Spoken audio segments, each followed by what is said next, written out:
All right, thanks everybody for joining us. Today we're with Rachel Mieux, and we're going to be talking about personalizing your coaching. And I think this is probably as much of a timely topic as we're all facing all kinds of challenges in the coaching environment and in the real world. And I want to welcome Rachel, who is not only an alum of the Drexel University Sport Coaching Leadership Program, but also a fairly significant contributor to sport on lots of levels. She's the chair of the safety committee with USRowing. She's an active judge referee, and just an all-round active person in sport, running a master's rowing program in the Seattle area. And we're thrilled, Rachel, to have you with us. The highs and lows of coaching are the focus for us today. You spend most of your time with the older adult athlete, and there's a real lack of resources in that particular area. And so I think our conversation at some point will get to the need for us all to understand the adult athlete and how to coach at an even more effective level by personalizing and individualizing our coaching. So Rachel, welcome. I know we had some technology challenges on our end to get rolling, but great to have you with us. Thank you. And why don't you get rolling? All right, that sounds great. So I think I have to reshare my screen. And we're going here. Yep. First of all, good afternoon, everybody. And thank you so much, Cam, for the invitation. I really do appreciate it. And let's just say that the technology problems were probably not on your end. So don't worry about that. I want to talk today about coaching the master's athlete. And there's a little bit of background in that, and in terms of kind of where I think we are today in our understanding of how to coach the master's athlete, kind of move us through what a master's athlete needs. And then from there, kind of go to what we have and kind of what a future state is. And so there's a lot to pack away in here, but we'll just go ahead and get started. So, and there we go. So first of all, a little bit about me. Cam did a great introduction. In my professional career, I am a partner at BDO USA, which is a public accounting firm. And I coach the Martha's Moms rowing team. I've been doing that since 2018.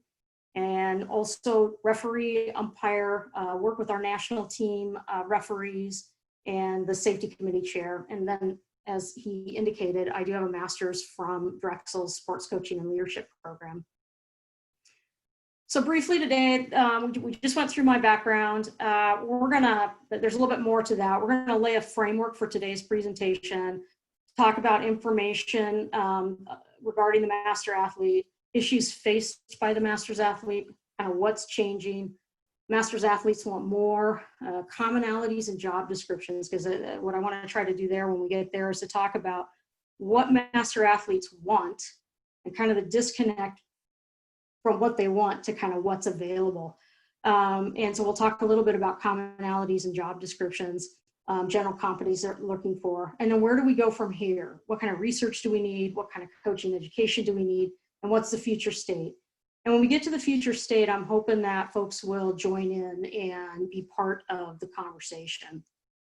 So again, background player, why am I even here today? Why am I even thinking about coaching, being a coach, that type of thing? Well, I started at 6 years old playing softball, played softball all the way through to late 30s when injuries finally prevented me from doing that.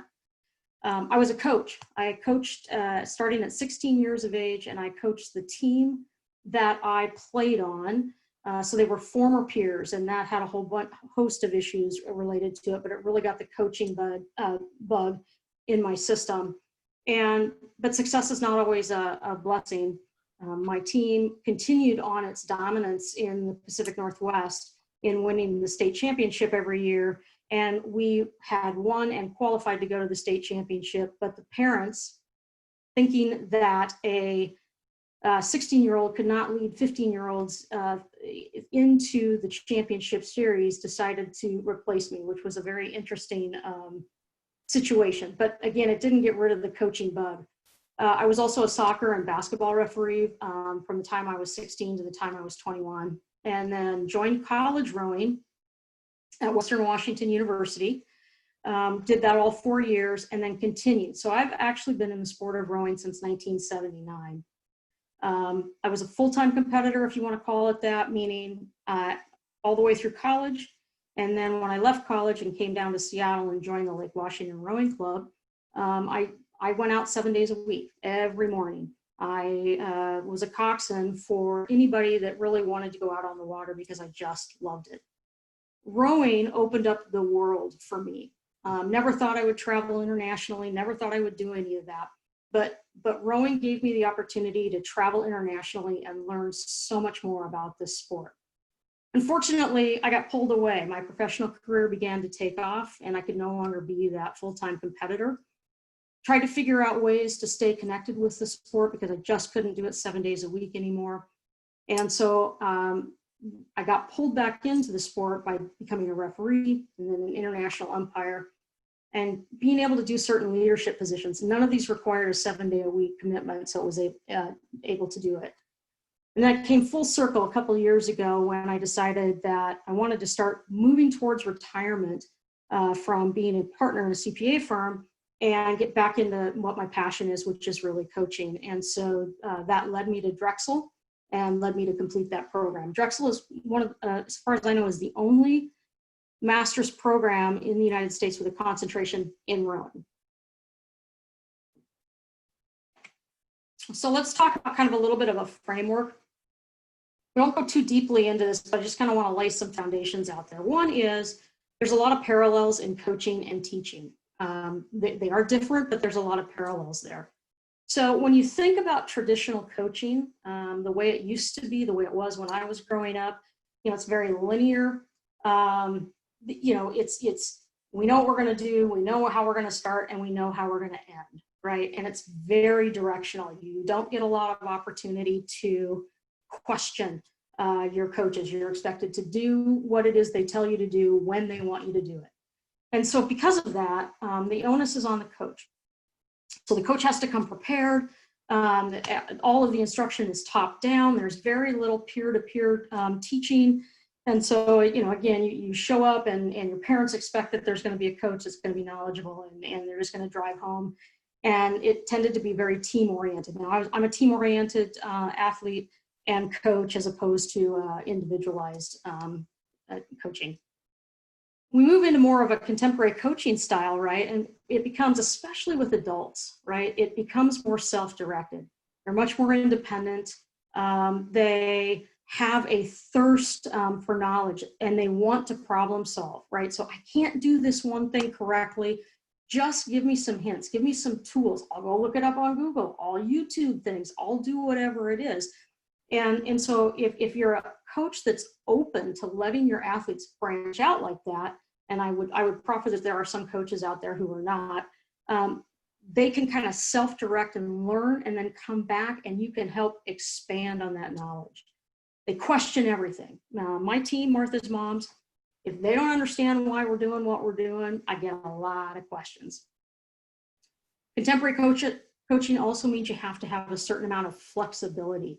I can't tell you the number of evenings that I have stayed up. I've gotten the team roster ready to go. I know what we're going to do in the morning. I've got the whole thing planned out. I show up in the morning and 4 people don't show up, completely changing what it is you need to do. So you have to have flexibility when you're coaching the older athlete. And then they always want individualized feedback. So while it's a team sport, they thirst for individualized feedback. And I actually have had to put parameters on when they can call, right? Because they always want to know how they're doing and where they are on that pecking order. And so you have to kind of put parameters on that, you can't call me after 9 o'clock at night.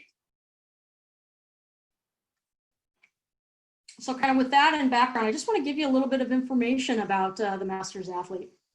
And so let's think about that in terms of generations. So baby boomers, 1946 to 1964, right? And there are currently, or was projected through 2019, according to the US Census Bureau, 76.4 million in the United States baby boomers. Gen Xers, 65 million. Millennials, 73 million. And Gen Z, 72 million. Now, what's important about that is you look at, I'm going to switch it to rowing a little bit. You become a master at the age of 21. Now that typically wasn't a master's age. But as masters rowing was growing in popularity, we had a gap. And we also didn't have anything in the middle for somebody who just graduated from college and then had to wait 6 years or so before they were old enough to continue competing, because it was like college rowing, youth rowing, and then if you were fast enough to make the national team, great. But then there was masters rowing, and there was really nothing in between. And so we wanted to keep people in the sport. So again, we created the AA category. Most masters start at like 35 in other sports. It really varies. So really what we're talking about is a category age 27. So if you were born in 1999, right, you're 27 years of age, I think, today, and therefore you're eligible to be a master. We actually just implemented in rowing the K category, because we have categories. It's now A through, or AA through K. And the woman that's pictured here is on my team, Martha's mom. She's actually a treasure of rowing. She's 80, that says 85 years. She's actually going to be 87 years old this year. And she just had knee replacement, and she is going strong. And but for COVID-19, she'd be out there on the water with, we all would be out on the water. But I just wanted to kind of give you an idea that she was actually born before. So she was in the silent generation, is what they call that. So again, masters athletes going all the way up. So growth of masters athlete, real quick here, we have in 1973 for rowing, was the first World Masters Regatta. It was held in Vienna. And you can see that from 1973 all the way to 2019, right? You can see the growth there from 700 entries, right? From 10 countries all the way up to 3,500 athletes, 740 clubs, 52 nations, and then what we call 13,000 seats. That's the number of time people essentially go and row throughout that week. And then we have something called the International Masters Games. Again, this is to showcase the growth out there, right? In 1985 was the first Masters Games. It's just like the Olympics, okay? It happens every 4 years. And so the very first one in Toronto had 8,300 athletes. I just happened to put in there that 500 of them were rowers, and there were 22 sports. Fast forward to 2017, the last Masters Games, you had almost 25,000 athletes in 28 sports. And then the prediction for 2021 for happening in Japan is over 50,000 athletes competing in 65 sports. Now that's an unknown. Obviously the Olympics were postponed this year. We are hoping that we will be able to continue on in our sport, have the Olympics in 2021, have the World Masters Games, but there's just so much unknown right now. But that is kind of what's estimated out there today to be participating. So you can see it's a huge market out there, and I'm going to call it a market for becoming a coach that understands masters athletes. So what are some of the issues, okay, when you coach? And I face every single one of these, okay? Competing priorities. So we exist in a boathouse that is, we basically rent space. We're a club within a club. And because it's mixed use, we don't always have priority on things, and we have to be able to learn to live with that. We have recreational rowers and we have competitive rowers, and trying to run a team also in ages all the way from 30 up to 87 and different athletic abilities. There's all different kinds of things of competing on my time and how I develop practices that fit everyone's needs. It can be very expensive. An 8 is a lot of money, right? 80,000 and above. So you got to be able to have the resources to do that. And if you're in a club, they look at what equipment should they buy, right? And it's not always for the Masters women's rowing team that has an 87-year-old on it. Club culture, again, can be very different.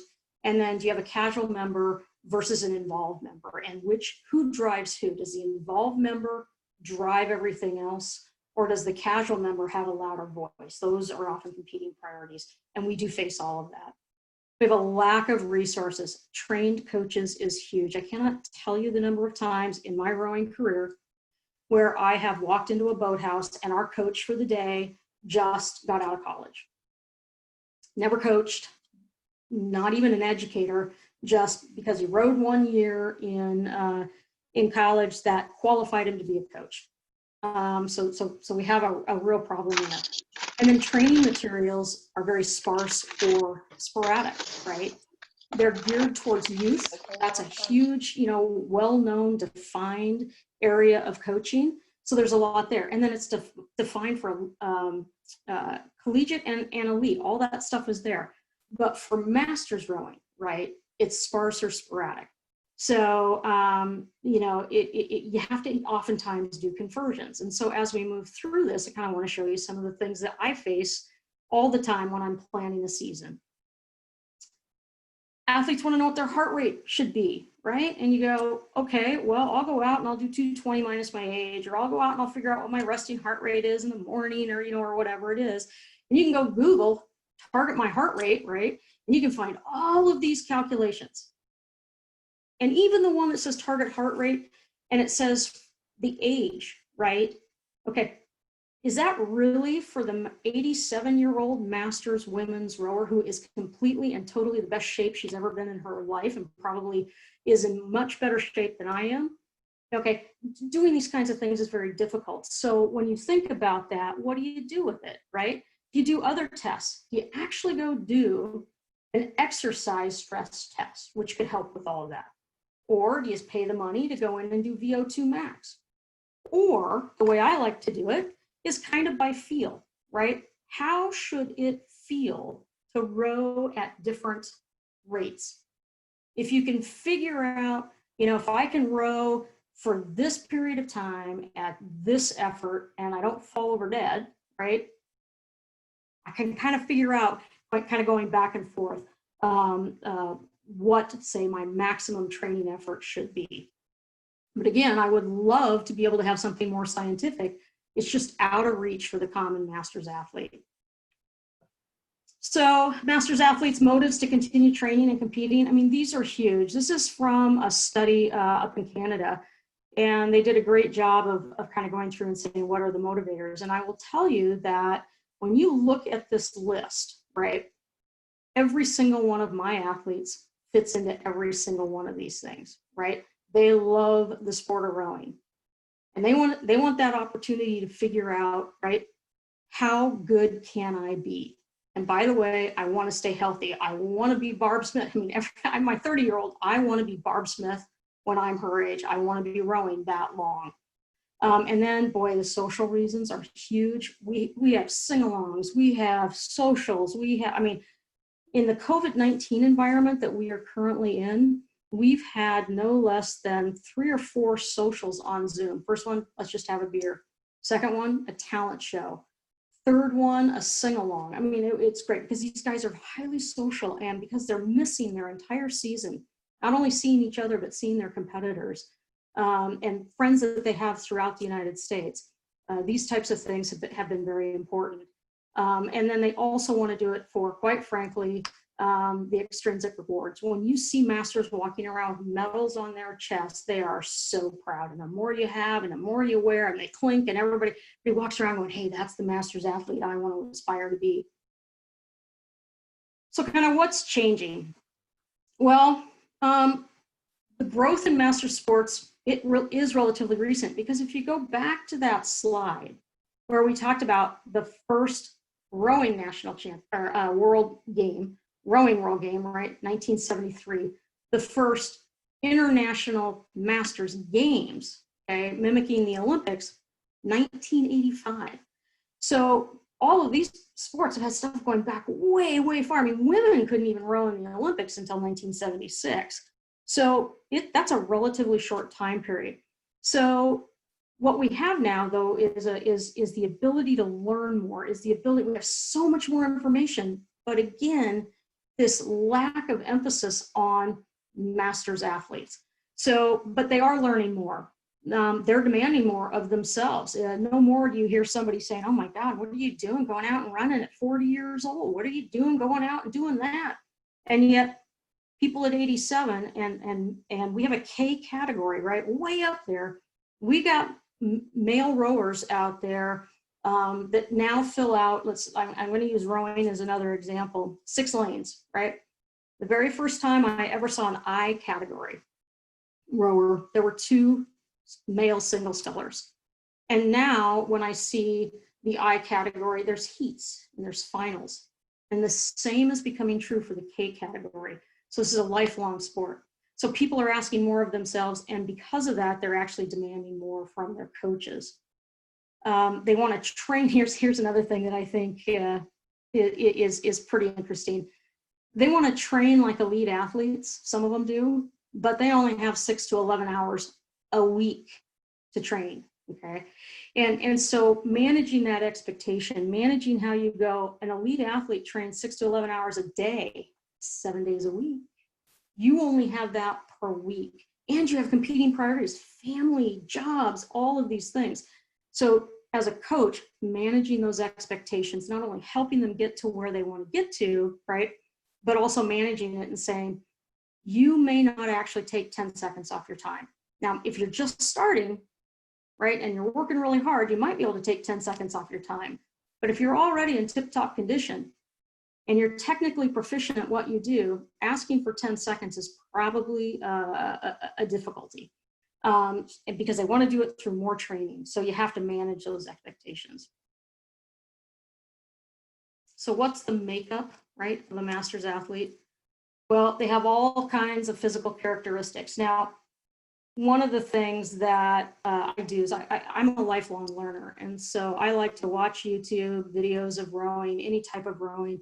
I like to jump on webinars, and Cam's done a great job of hosting with USRowing some webinars. One of them was, techniques for the master rower. So I jump on those webinars, and it's really great information. But when I see the pictures, it's college athletes performing something. So different physical characteristics are something that you have to deal with. So I have a woman who is 5'1", probably 180 pounds, strongest rower on the team. Can't move a boat very far because she's got no reach, can't do some of those things. But if I'm trying to teach her something that I saw a college athlete do, I'm probably not going to be successful. So I have to think of ways around that. Health conditions are huge. Notwithstanding COVID-19 and social isolation or social distancing that you need to take precautions on right now, I have an athlete with asthma, and she's in her 70s. So we actually, when we're traveling to a regatta, I try to look out, and as does she takes personal responsibility. What is the pollen count going to be in the place we're going to go row? Because she, is so susceptible, and the inhaler only goes so far. So while we plan to have a race, we may actually have to have a backup plan because of that health condition. Boy, command style coaching, probably not the best idea. It is something, I cannot come into my boathouse in the morning and tell my athletes, you shall do this. They'd probably laugh, not listen, turn around and do whatever, say goodbye, I'm going somewhere else. So you really have to look at what is it that your coaching style needs to be. Respectful coaching is huge in this whole thing. So you have to, the athletes will respect you if you respect them. So remember, how old am I? 59. I'm 59 years old, and I coach athletes in their 30s, and I coach athletes in their 80s. You've got to be able to work around it. You got to be able to be respectful, and you have to understand that 30-something is going to want something different than the 86-year-old. They have different needs and things like that. So being respectful to all of that is important. And then they want planning. Oh my gosh, if I have a long night at work and I didn't get the practice plan figured out the night before, and I come into the boathouse, even though I'm at the whiteboard writing everything down, boy, they know it. They know that I didn't think that much about it, and they get a little bit irritated. And they want a very positive training environment. So one of the things I do, positive training environment, implemented something called Silly Saturdays. I wore a shark costume. You remember Left Shark, maybe you do or don't, from Super Bowl days. Well, I got a Left Shark costume, and I showed up and did an entire practice in the shark costume. One, because we were dragging. We'd had a bad week, weather-wise, health-wise, all different kinds of things. And I went, you know what, I'm going to implement Silly Saturdays. And we're going to see if we can't lighten the atmosphere. And I got to tell you what, more smiles that weekend, and they still talk about that particular day. They also want choices, right? I got a text just last night from one of my athletes who said, I'm getting back out on the water. I've decided to, there's a rowing single for sale.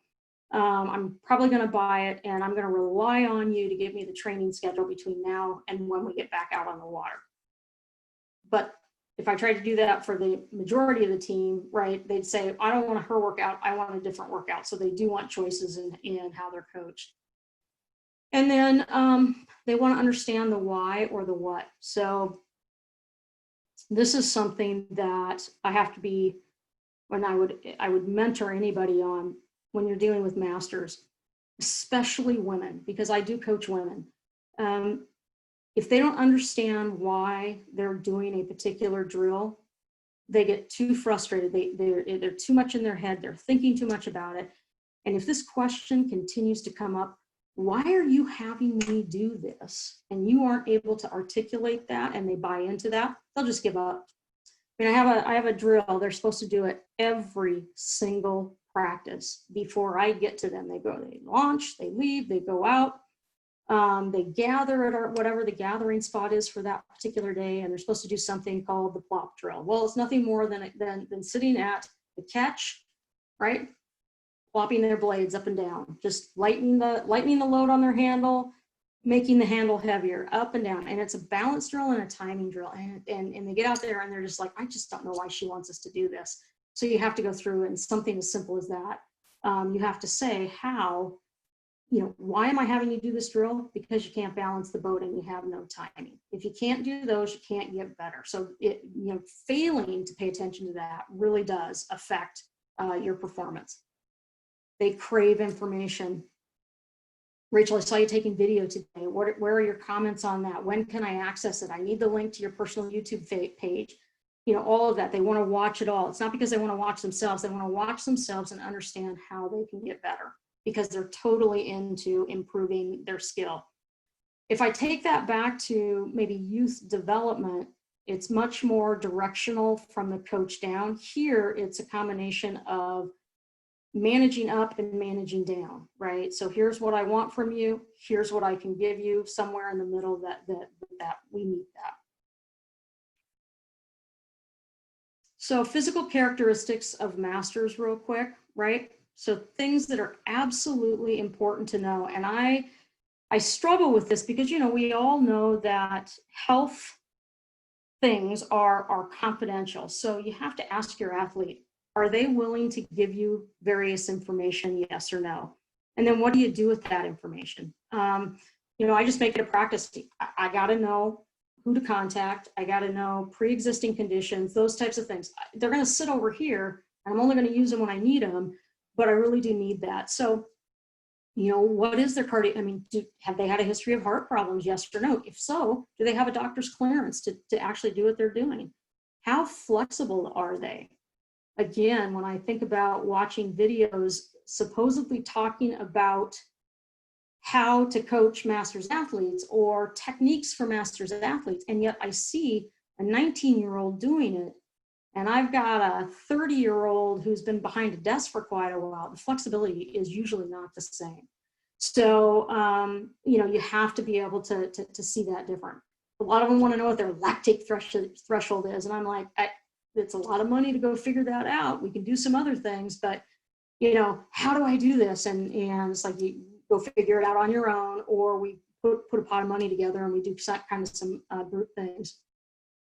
I think it is important to understand what their maximal aerobic capacity is, as well as their anaerobic, because it's just VO2 max. It does decrease as you age, and while you hear out there, if you're doing research, empirical research on physical characteristics, I got to tell you, there are athletes that I saw in their 30s, and there are athletes that I see in their 50s. And while they're both working out, the 50-year-old can trump the 30-year-old on any given day. So when I look at current research and try to say, well, they're getting up there in age, the 70-year-old shouldn't train as hard as the 30-year-old, I got to throw that all out the window because I'll tell you on any given day, they're competing with each other. Physical characteristics, again, muscular strength. Every single one of my teammates that I coach wants to know more about weightlifting. So during COVID-19, we've actually, we pay a strength and conditioning coach to run Zoom meetings every Monday morning. $10 a session, and those guys are in working out with them just to keep themselves strong because we're just not rowing every day. And then nutritional requirements. I was so thankful that I had the opportunity to take the nutrition classes through the master's program because they were so informative. I'm not a nutritionist, but I needed some more basic information. And when I came to practice and gave them that knowledge, at least 4 people on the team changed the way they ate before regattas, before racing and after racing, and kept track of how they felt. And just that bit of information really help them improve their performance. And then understand their recovery. Some people are going to recover relatively quickly. Others are going to take longer to recover. When you go to a master's regatta, sometimes it's limited to the number of races you can row, and sometimes it's not. So thinking about, you know, can I put Barb in 4 races today? Barb's the 87-year-old. Can I put her in 4 races today? What race does she really want to emphasize? Because if I have her in 3 races before the race she wants to emphasize, probably not a good idea. So understand kind of where they are in terms of recovery for performance. So from that, I kind of want to move on to kind of talking about job descriptions, because when we walk through what is a common job description for a coach of a master athlete, they're pretty much the same. Doesn't matter what the sport is, but they're pretty much the same. And this job description really drives what a master's athlete wants. Okay. And then we find out that there's a disconnect between what a master's athlete wants and what is available out there to give them. So commonalities in job descriptions, right? So what are the responsibilities and duties? Okay. Program development. So it really that varies a little bit in that, are you going into a club within a club? Are you going in to be a head coach of multiple programs with assistants working underneath you? But the bottom line is they want to have program development. They want you to prove that you can develop their entire program.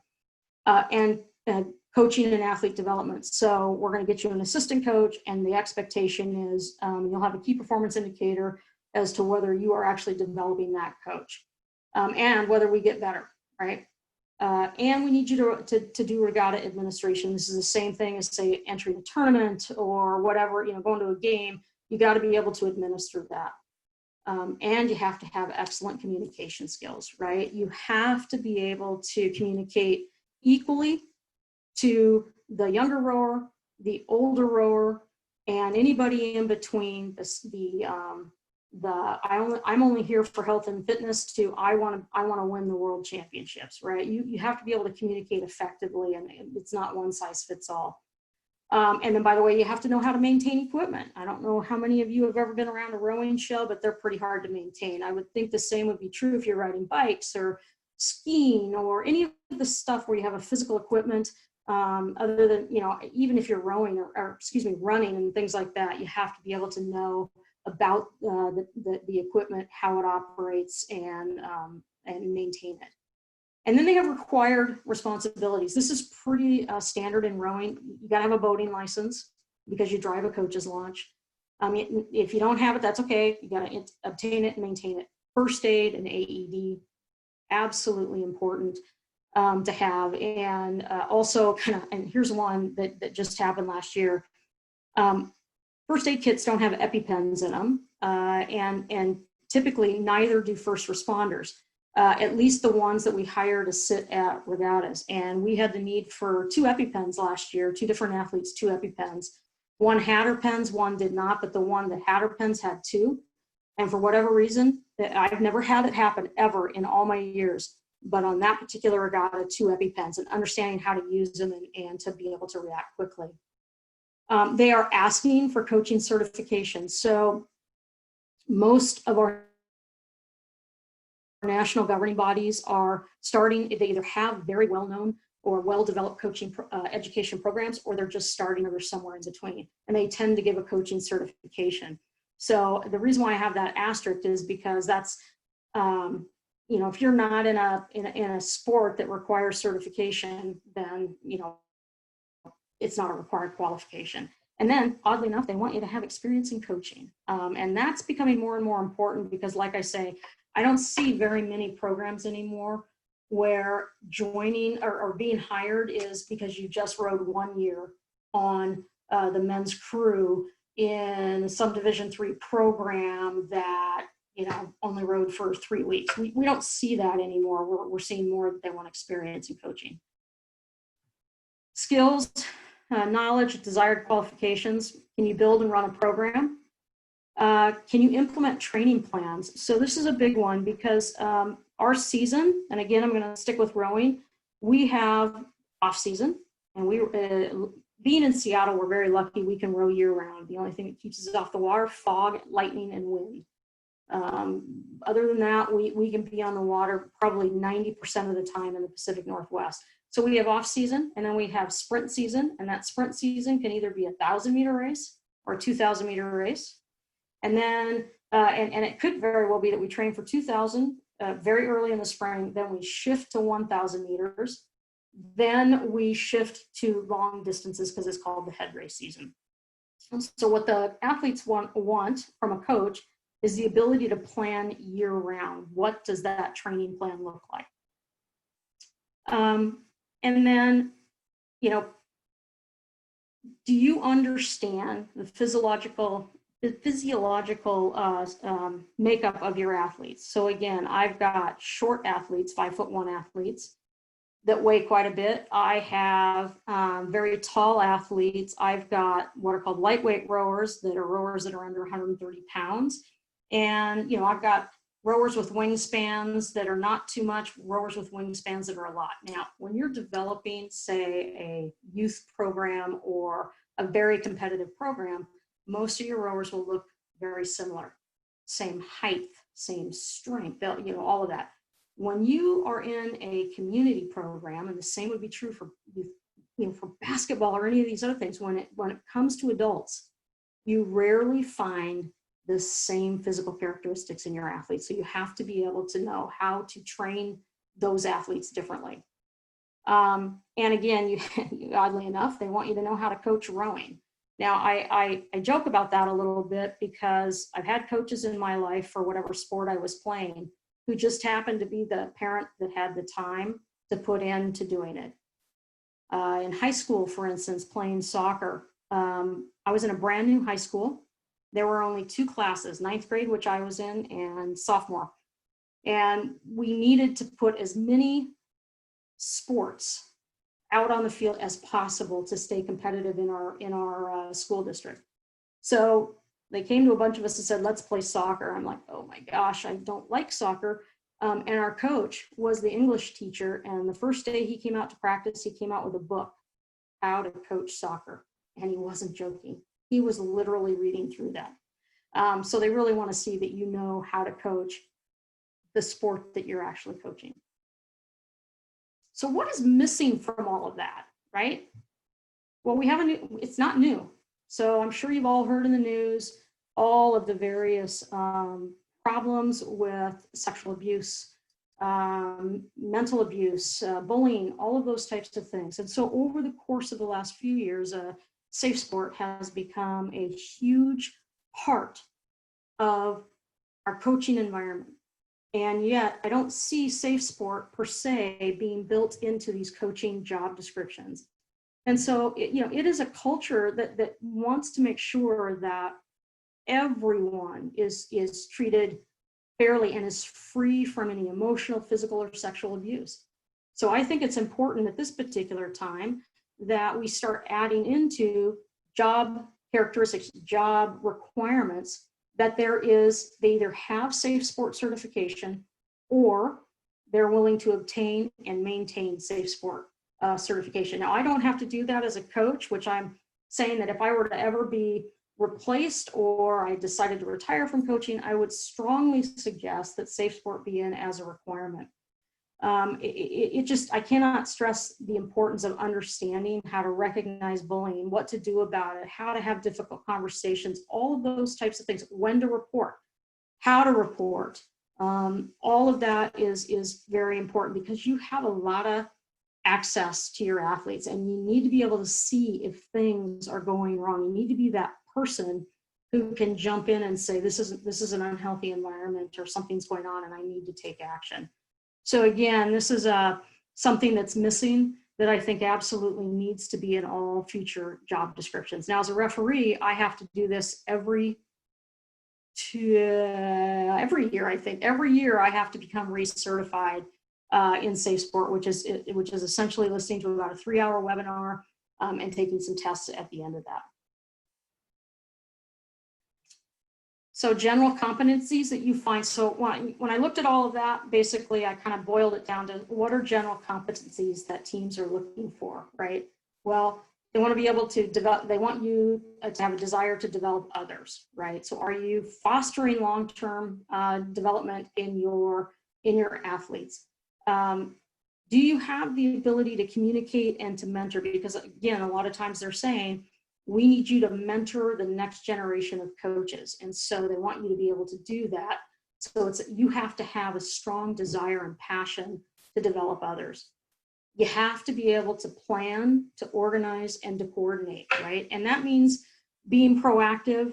Now, everything that 3 times a year I meet with my team. The first time is at the end of the year. So this is when I started. So this is a cycle I began. I met with the team at the end of the year and started right off with, you guys barely know me. I've been coaching you for all of 60 days. And when you divide that into only 3 days a week and, and all of that, it's not a lot of time. So I said, what went wrong with your season? Because I didn't know, right? So we got a whole list. Okay, what went right? And we got a whole list. Okay, and we matched those 2 things up and we kind of voted on what we thought were the top 3 things that went wrong and the top 3 things that went right.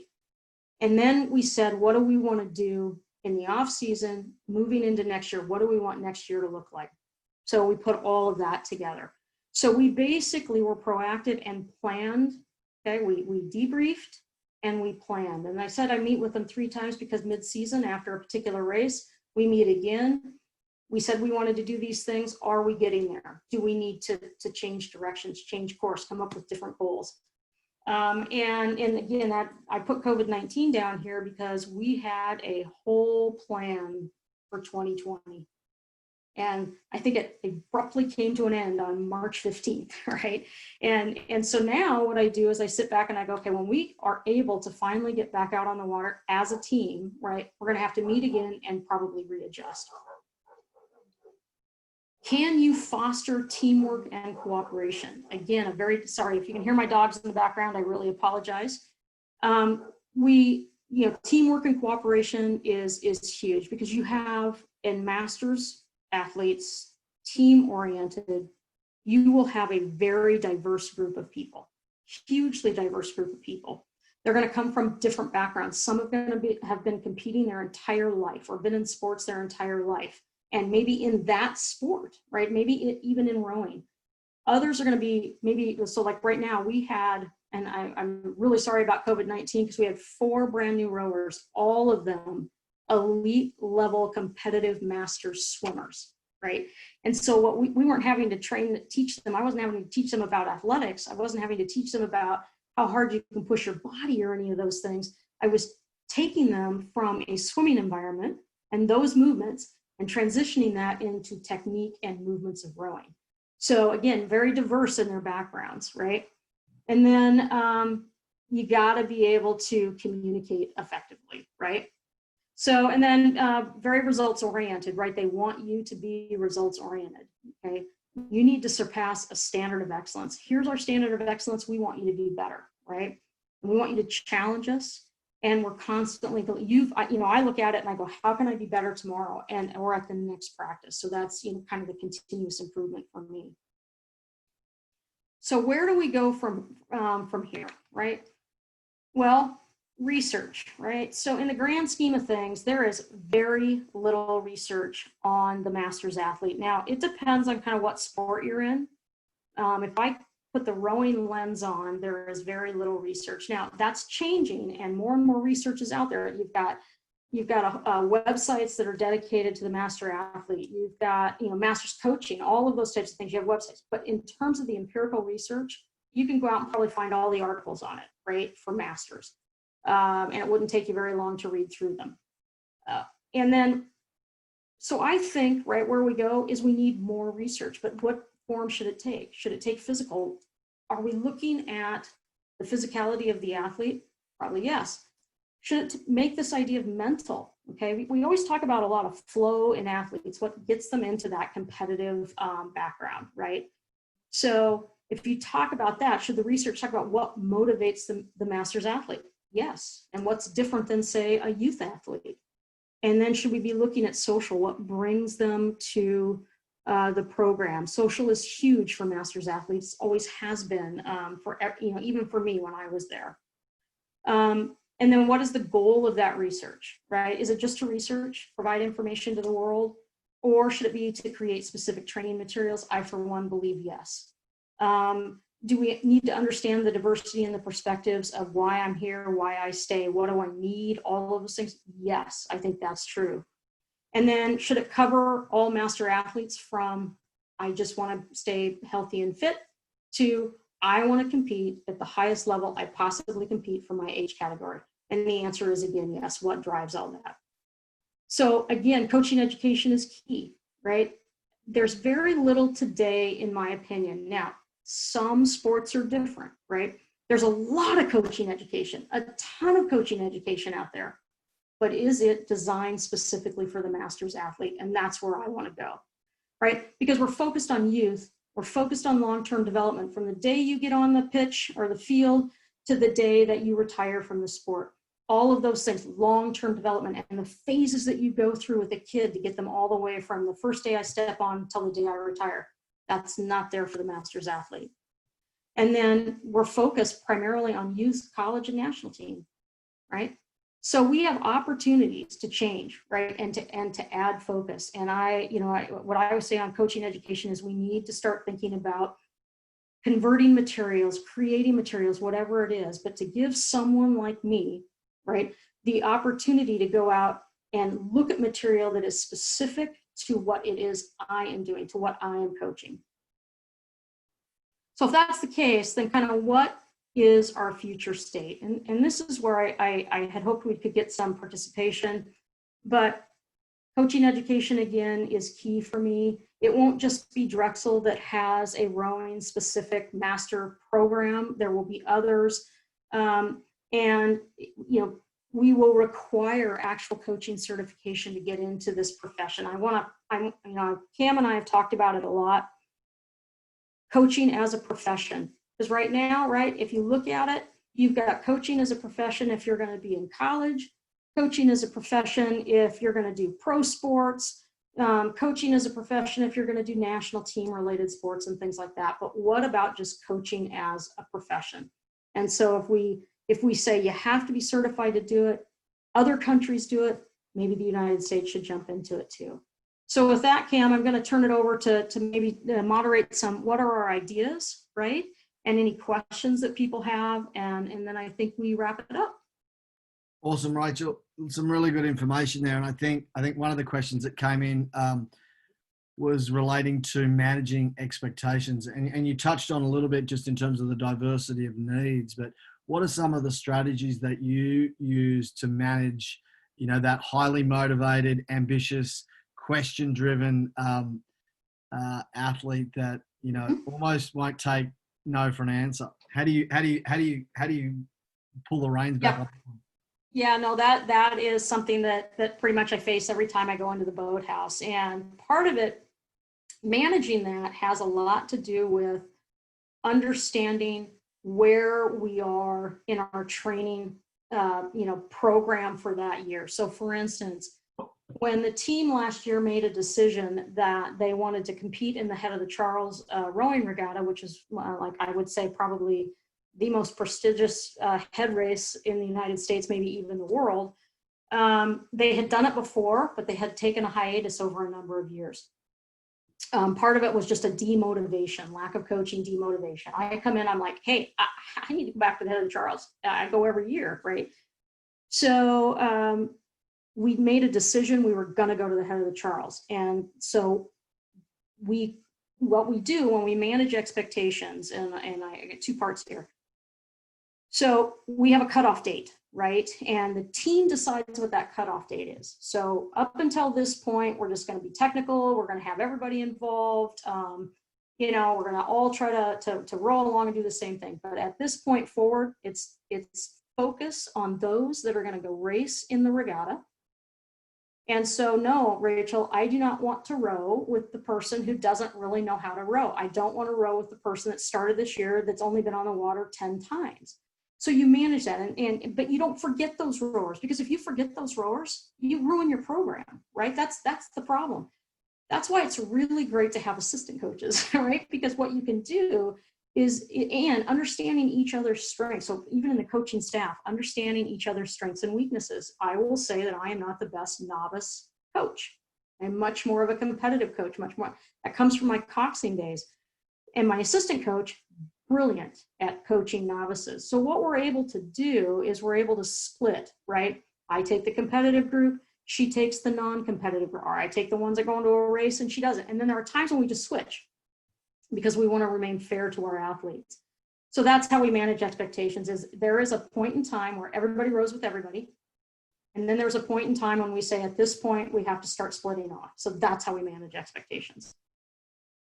Yeah, no, not a one size fits all approach, and that's definitely the theme that I think has run through here. I think the interesting question here: what ideas are out there? What are some of the next steps? And definitely continuing this kind of dialogue and diving deeper. And certainly I thought it was fascinating the research that you touched on there in terms of motivations. Understanding why someone at 87 years of age wants to continue to show up and train at this level, because to me that's a fascinating part of the opportunity, but certainly a credit to you to create that environment where people just keep wanting to come back, and I think that's one of the opportunities that will come out of this COVID thing is how to keep more coaches around, because like you say, without assistant coaches, without other people around you, it's difficult for all of us to do our jobs. So what advice do you have for young coaches that are coming into the masters space, to A, not be intimidated by those questions, B, figure out how to navigate that path of the curious athlete, let's call them that? Yep. The first thing that I would say to the very young coach coming in that is going to come into the diverse environment of coaching masters, where the age can be such a divergence, is you cannot come in and coach like your college coach did. Okay. Because again, that was very direction oriented, very command oriented. If you coach like that, you're going to turn a lot of people off. There are very few who like it. There are more who do not like it. So you have to come in and you have to say, I can't come in and do that, right? You also have to understand the framework in which you coach. So again, if you just came off college or the national team, remember you were training as a profession. And so you have a lot of information, to talk about how to train, how long to train, all of those things. And then you have to condense all that down to the 6 to 11 hours a week that you have that athlete, right? So you've got to sit down and understand how to bring all that down, and then how to come in and say, it's not everybody trying to make the varsity boat, right? That's the other thing. Everybody's not trying to make the varsity boat. Everybody's not trying to make the national team, but you're going to have a portion that want to train like that, a portion who aspire to train like that, and a portion who are just showing up because they really love the camaraderie. You've got to be able to adjust your approach according to all of those things. I think that also connects with the discussion about testing. I think the affordability and the access to understanding what, you mentioned the physiological needs. And I love that example of, with an 87-year-old, 220 minus 87 is not someone's max heart rate, but how it seems like it's an oversimplification of what does it feel like, but how much of a guiding, like a reference point that is, because you've got all the gadgets and they could be right, they could be wrong, but if it doesn't feel right, who cares what the machine says? Yep. So how often do you sort of guide someone to go and do that testing? Is that something that you sort of say, you guide it whenever, or how do you make those kind of recommendations to Right. So I started off that way, right? So I used my athletes, I will tell, and I with full disclosure, right? So I'm in the program, I'm in the master's program, and we have certain assignments. So I would come in and we would go through the whole physical part of it, physiology, all of that. So I go in and I say, okay, this week's assignment, we need to be able to do all of these things. And I'd have like people volunteering like crazy, right, to come into it and help out. But I had one woman who is so into, I actually have two that are so into competing and so into getting better and so into understanding their body. They've actually paid to go get the tests.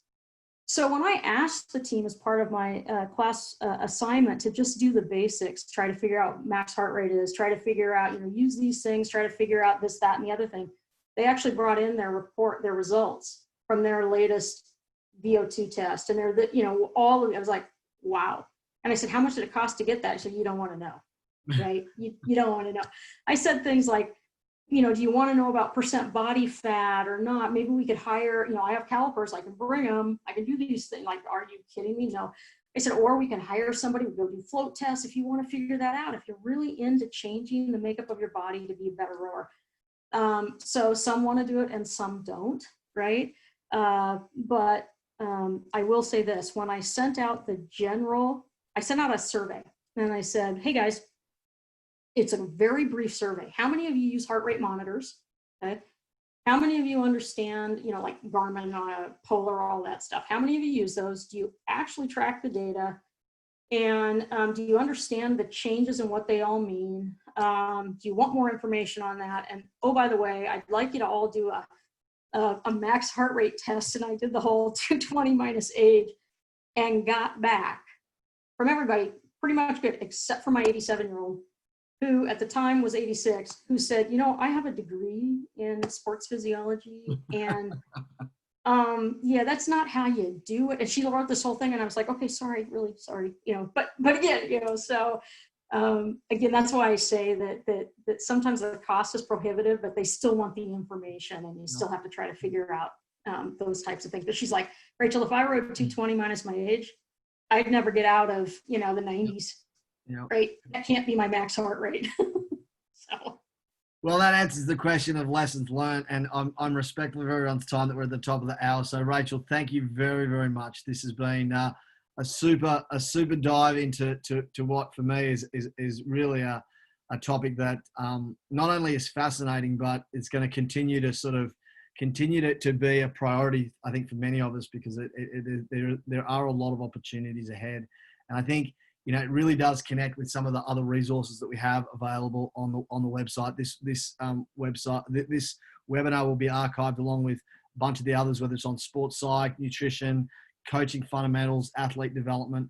Next week we have a fellow Australian, the Drexel squash coach, John White, and he's touted as having a world record for hitting a squash ball faster than anybody else. So he's going to talk a little bit about the latest and greatest in coaching. We're going to send out a bit of an evaluation to those on the call, and if you've got any questions, let us know. So again, thanks everyone for joining us, and we'll look forward to catching up with you next time. So perfect, thank you.